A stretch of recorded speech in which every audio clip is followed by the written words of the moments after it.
नमस्ते मित्रांनो.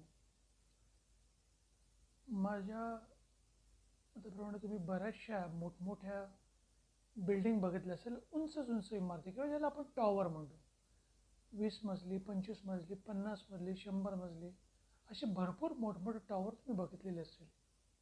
पण तुम्ही हे पण बघितलं असेल, जेव्हा त्यांचं कन्स्ट्रक्शन चालू असतं त्यावेळेला किंवा कोणत्या बिल्डिंगच्या वेळेला बनवताना त्याच्या खाली खड्डा खणला जातो. आणि तो खड्डा कशाकरता असतो? तो खड्डा त्या बिल्डिंगची स्ट्रेंथ वाढवण्याकरता. तर तुम्ही म्हणता स्ट्रेंथ आणि त्याचा काय संबंध?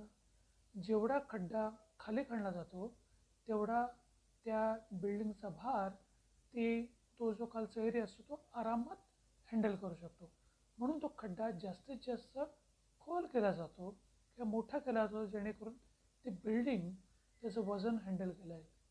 आपल्या आयुष्यात देखील आपण बऱ्याच वेळेला खूप मोठमोठे प्रॉब्लेम हँडल करत असतो किंवा मोठमोठे दुःख किंवा त्रास आपण सहन करत असतो, राईट? आपल्याला जे चॅलेंजेस येतात हे चॅलेंजेस आपल्याला स्ट्रॉंग बनवतात.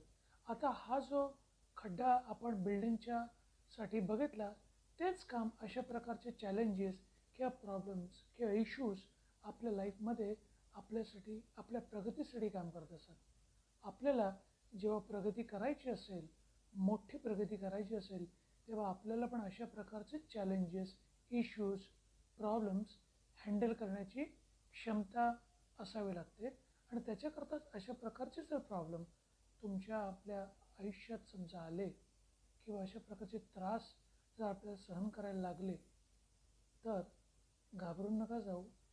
असं लक्षात घ्या की आपली बिल्डिंग किंवा आपलं सक्सेस खूप मोठं होणार आहे आणि आपल्या त्या मोठ्या यशासाठी त्याची ही पूर्वतयारी करून घेतली जाते. आपल्याला हा मेसेज किंवा यामागचा मतेतार्थ समजत असेल.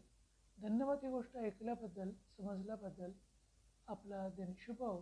Thanks and bye for now.